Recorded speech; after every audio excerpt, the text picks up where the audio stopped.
Welcome back to my channel. आज तारीख है 1 नवंबर 2025। सैटरडे है, शाम का समय हो रहा है 7:30।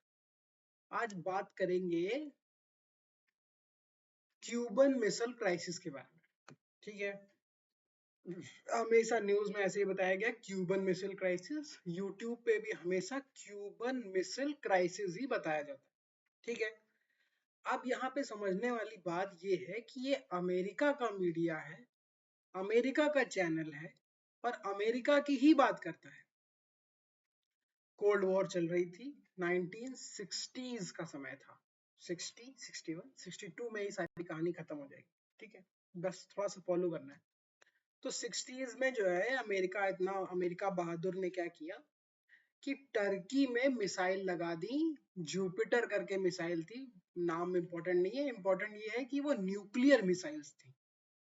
टर्की में रशिया के खिलाफ न्यूक्लियर मिसाइल्स लगा दी, और टर्की ने इसलिए अलाउ किया क्योंकि टर्की को डर लगता था रशिया से कि रशिया जो है उसके ऊपर आक्रमण कर देगा। भाई बहुत आसान है, क्योंकि वो बॉर्डर से मतलब वो जमीन से जुड़े हुए हैं और धर के मार करता रहेगा। वैसे भी व्लादिमीर से पहले भी रसिया बहुत ज्यादा शक्तिशाली था। तो अब मुश्किल क्या आती है, इन लोगों ने टर्की में कर दिया और इधर जाके इटली में रख दिया मिसाइल। ठीक है, इटली, रशिया थोड़ा बहुत ही सही बट वो यूरोप का पार्ट है। ठीक है, तो वहां से भी उसको डील कर सकते हैं और इधर से भी डील कर सकते हैं। अब उसका रिस्पॉन्स में क्या हुआ, मतलब देखिए रसिया भी झक्की देश है, और इसीलिए पुतिन जब धमकाता है तो जो ट्रम्प चाचा है उनको समझ में आता है। बाकी लोग के धमकाने से चाचा डरते नहीं है, चाइना को भी दबा ले जाते हैं, लेकिन रसिया के धमकाने से चाचा की जो है देखा जाए तो पतलून गीली हो जाती है। अगर भारत की भाषा में कहा जाए तो पतलून गीली हो जाती है चाचा की। अच्छा, क्यों हो जाती है? ठीक है, तो जो फिर मिसाइल लगा दी भाई इन लोगों ने, है ना, कि हम हमला कर देंगे, हमला कर देंगे। तो फिर रशिया का रिस्पॉन्स देखिए आप। रशिया ने एक न्यूक्लियर बॉम्ब लगाया, उसका नाम था जार बॉम्बा। TSAR, jar. वो राजा को वहां पे जार बोलते हैं, जैसे यहाँ पे छत्रपति बोलते हैं ना, वैसे वहाँ छत्रपति बोलते हैं और सुल्तान बोलते हैं टाइप से। तो रशिया में जो बड़ा राजा होता था उसको हम लोग, वो लोग जार बोलते हैं, जार। तो जार बॉम्बा उन्होंने जो है दगाया। ये दगाया 61 में, जस्ट आफ्टर द वो टर्की में जो मिसाइल लोगों ने डिस्कवर कर ली थी उसके बाद। ठीक है, और उसका पहले तो समझ लो कि रशिया बहुत बड़ा है तो उसमें कहीं भी बम दगाया जा सकता है, बट वो इतना बड़ा था कि वो हिरोशिमा और नागासाकी के बम से 100 टाइम्स बड़ा था। मतलब टर्की, रशिया साला पागल ही एक तरीके से, कि अगर वो हिरोशिमा के बराबर वाला भी बम दगा लेता तो लोगों को समझ में आ जाता, नहीं भैया मालिक, हम हार ही मानते हैं, हम नहीं खेलेंगे गंदा खेल। लेकिन भाई उसने इतना बड़ा बम फोड़ा कि हो सकता है कि धरती में छेद हो जाता। साले चूतियां हैं दोनों। तो फिर जो है, फिर भी ये भैया नहीं माने। इनको समझ में नहीं आई कि रसिया जो है जूता लेके आ रहा है, अभी जूता भिगो भिगो के मारेगा। फिर रसिया ने क्या किया, क्यूबा में मिसाइल्स लगा दी। तब इनके कान खड़े हो गए, अरे अरे घर के बगल में आग लग गई, अरे अब क्या किया जाए। तब इन्होंने उसको क्राइसिस को एक्नॉलेज किया, माफी मांगी, है ना, गिड़गिड़ाए तब, और ये लिख के दिया कि हम क्यूबा के ऊपर हमला नहीं करेंगे जब वहां से मिसाइलें हटा ली जाएंगी। वो होता है ना, क्या होता है, ब्लो बैक, रिवेंज टाइप से, तो वो सब नहीं करेंगे। तब जाके रसिया ने वहां से वो मिसाइलें हटाई। तो आप ये देखिए कि दुनिया में जितनी भी चीजें सही गलत जब जब हुई हैं, तो उसमें अमेरिका का रोल क्या रहा है और रहा क्या है और बताया क्या गया है। बिकॉज सारे मीडियम्स उनके हैं, सारे साधन उनके हैं। भारत में जो है लोग मूवीज के नाम पे रशिया की मूवी ना देख के अमेरिका की मूवी देख, भाई की तो भाषा वाला थोड़ा एक वो अंतर है। जब से वो 1990 में जो बिखर गया था यूएसएसआर, तब से रसिया की जो शक्तियां हैं वो लिमिटेड हो गई थी पैसे वाइज, और भारत भी अमीर होना चाहता था भाई। एक गरीब देश जो अमीर होना चाहता है उसमें क्या ही गलत है। तो भारत ने जो है अपनी दोस्ती जो है वो रुख जो है वो अमेरिका की तरफ कर लिया। तो उसके बाद से हमारी मजबूरी हो गई भाई, जो गाना गाते थे वही गाना पड़ता था। क्यों? क्योंकि उनके पास डॉलर ज्यादा थे, उनके पास वो H1B वीजा था। अब लेकिन मजेदार बात यह है कि ना इनके पास H1B वीजा है, ना इनके पास पैसा बचा है। आप मजेदार देखिए, आज तारीख है 1 नवंबर, और महीने भर से ज्यादा हो गया अमेरिका में मिलिट्री को सैलरी नहीं मिली है, यूएस व्हाइट हाउस के लोगों को सैलरी नहीं मिली है। इसका क्या मतलब है? क्या अमेरिका का बिखराव होने वाला है? क्या अमेरिका में गृह युद्ध होने वाला है? क्योंकि कोई डर तो रहा नहीं है। भारत को डराना चाहता था ट्रम्प, वो भी नहीं, उसने भी कहा चल घुस चच्चा, अपने पास भी है न्यूक्लियर बम, बाकी तुम कर ही क्या लोगे, सैंक्शन लगाओगे लगाए रहो सैंक्शन। H1B वीजा लोग भेजो, वापस भेजोगे भेज दो, अच्छा ही है। भारत के लोग बाहर नहीं जाएंगे, यहीं पे काम करेंगे। और सबसे अमीर, सबसे पढ़े लिखे लोग पैसा लेके जाते थे वहां पे, कॉलेज में पैसा देते थे 40 लाख, 50 लाख, 80 लाख। तब वहां पे वो करते थे कोई कोर्स, फिर उनको वहां नौकरी मिलती थी। हमारे भी एक बहुत अच्छे दोस्त हैं, उनको भी जो है बड़ा मचलते रहते हैं कि अरे अमेरिका तो लैंड ऑफ द फ्री है, वहां पे आप कोर्ट केस कर सकते हो, ये कर सकते हो। अरे कोर्ट केस की नौबती क्यों आए? तुम इतने कैमरे लगा दो कि सारे क्रिमिनल्स को वैसे ही पकड़ लिए जाए। आए दिन वहां पे पुलिस चेस चलती रहती है, पुलिस दौड़ा रही है, क्रिमिनल भाग रहे हैं, यही नाटक चल रहा है। अरे चाइना बनो, सर्वेलेंस करो, हैं, पकड़ो, दबाओ, समझाओ।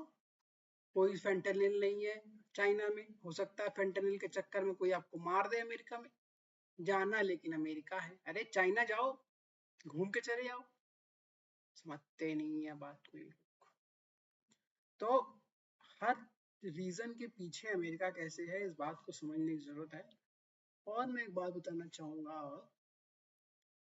कि भारत में बहुत सारे प्रोटेस्ट के पीछे भी अमेरिका रहता है। हम लोगों को बढ़ता ना देखने के लिए इन लोगों ने बहुत सारे काम किए हैं। तो मुझे ऐसा लगता है कि जितने सारे साइंटिस्ट इसरो के और डीआरडीओ के मरे हैं ना, उसमें ज्यादातर में अमेरिका का ही हाथ हो, CIA का ही हाथ हो। तो भारत के लोगों को ये भ्रम अब छूट जाना चाहिए। जैसे ये ध्रुव राठी जैसे लोग हैं, एक तो कोनो गोला है, एक मोहक मंगल है। आप इन लोग को पहचानिए, अगर ये कैसे अमेरिकन एजेंट है तो इनको पहचानने का तरीका मैं बता देता हूँ।